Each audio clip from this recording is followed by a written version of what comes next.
Assalamualaikum warahmatullahi wabarakatuh.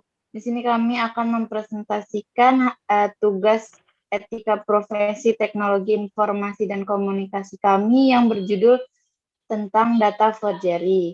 Di sini kami kelompok dari kelas 12 6B01 dan 12 6E01 yang beranggotakan Muhammad Albar, Uki Jamalulel, Septian Saputra, Raffi Fiskullah, dan saya Cynthia Maulida.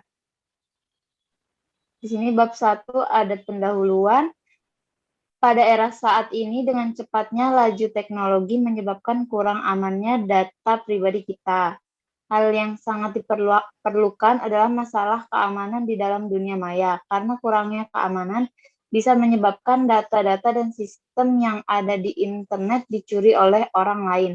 Data maupun sistem yang sudah terakses di internet dapat dengan mudah dicuri.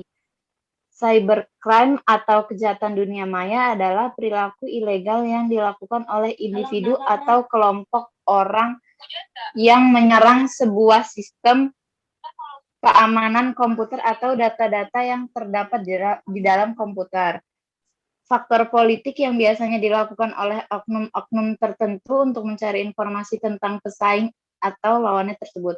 Potensi yang tidak dimaksimalkan bagi manusia dapat mempengaruhi pikiran mereka untuk melakukan kejahatan cyber ini. Selanjutnya akan dijelaskan tentang cybercrime oleh Septian Saputra. Terima kasih.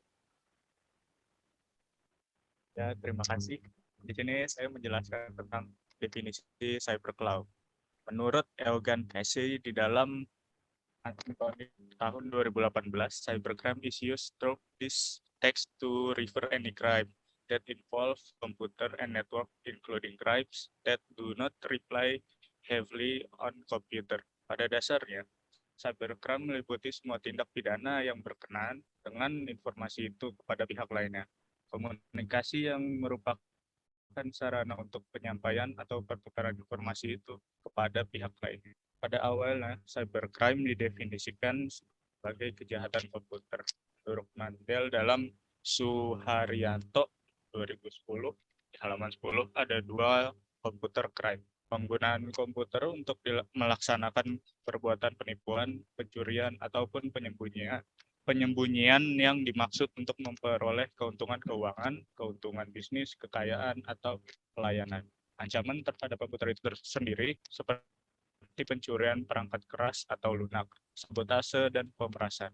Pada dasarnya, cybercrime meliputi tindak pidana yang berkenaan dengan sistem informasi itu sendiri, juga sistem informasi yang merupakan sarana untuk penyampaian atau pertukaran informasi kepada pihak lainnya. Dan untuk definisi data forgery bisa dilanjutkan oleh Muhammad Albar. Terima kasih. Ya, terima kasih. Saya di sini akan menjelaskan tentang definisi data forgery. Kejahatan yang dilakukan dengan tujuan memasukkan data pada dokumen penting yang ada di internet. Kejahatan ini biasanya dilakukan terhadap institusi atau lembaga yang memiliki dokumen penting di situs websitenya. Data forgery biasanya diawali dengan pencurian data penting, baik itu didasari maupun tidak oleh pemilik data tersebut. Kejahatan ini biasanya ditujukan pada dokumen-dokumen e-commerce dengan seolah-olah terjadi salah ketik, yang pada akhirnya akan menguntungkan pelaku karena korban akan memasukkan data pribadi dan nomor kartu kredit yang dapat saja disalahgunakan. Penyebab data forgery. Dan selanjutnya, adapun faktor pendorong penyebab terjadinya data forgery ialah sebagai berikut. Faktor politik. Faktor ini biasanya dilakukan oleh oknum-oknum tertentu untuk mencari informasi tentang lawan politiknya. Faktor ekonomi. Karena latar belakang ekonomi, orang bisa melakukan apa saja, apalagi dengan kecanggihan dunia cyber. Faktor sosial budaya. Berbagai aspek, satu kemampuan teknologi informasi, dua sumber daya manusia, tiga komunitas.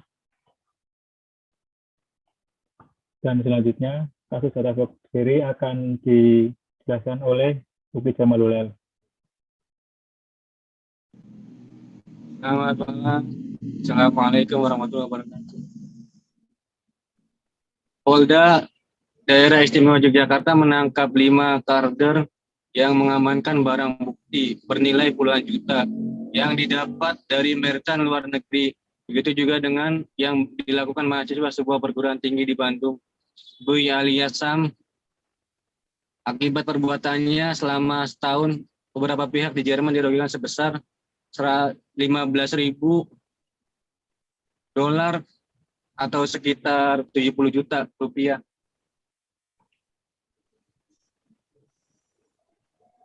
Modus pelaku.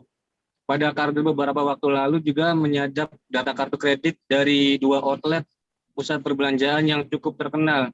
Caranya saat kasir menggeser kartu pada waktu pembayaran, pada saat data berjalan ke bank-bank tertentu itulah data dicuri. Akibatnya banyak laporan pemegang kartu kredit yang mendapatkan tagihan terhadap transaksi yang tidak pernah dilakukannya. Modus kejahatan ini adalah penyalahgunaan kartu kredit orang yang tidak berhak. Motif kegiatan dari kasus ini termasuk ke dalam cybercrime sebagai tindakan murni kejahatan. Hal ini dikarenakan si penyerang dengan sengaja menggunakan kartu kredit milik orang lain. Kasus cybercrime ya ini merupakan jenis carding. Sasaran dari kasus ini termasuk ke dalam jenis cybercrime menyerang hak milik atau against property. Oke, selanjutnya akan dijelaskan sama Saudara Raffi Frispulo. Ya, terima kasih Uki Jamalulel. Di sini saya akan menjelaskan kasus data forgery. C. Penanggulangannya. Beberapa solusi untuk mencegah kasus tersebut adalah A. Perlu adanya cyber law. Cybercrime belum sepenuhnya terakomodasi dalam peraturan dan undang-undang yang ada. Penting adanya hukum perangkat khusus meningkatkan karakter dari cybercrime. Ini berbeda dari kejahatan konvensional. B. Perlu adanya lembaga khusus. Lembaga ini diperlukan untuk memberikan informasi tentang cybercrime, melakukan sosialisasi secara intensif kepada masyarakat, serta melakukan riset-riset khusus dalam penanggulangan cybercrime. Yang ketiga, C. Penggunaan enskripsi untuk meningkatkan keamanan. Pengguna enskripsi yaitu dengan mengubah data-data yang dikirim sehingga tidak mudah disadap. Untuk meningkatkan keamanan, authentication, pengguna user ID dan password. Pengguna dilakukan pada tingkat source-cat. Ya, cukup sekian presentasi dari kelompok kami. Kurang lebihnya mohon dimaafkan karena kami juga masih belajar. Assalamualaikum warahmatullahi wabarakatuh.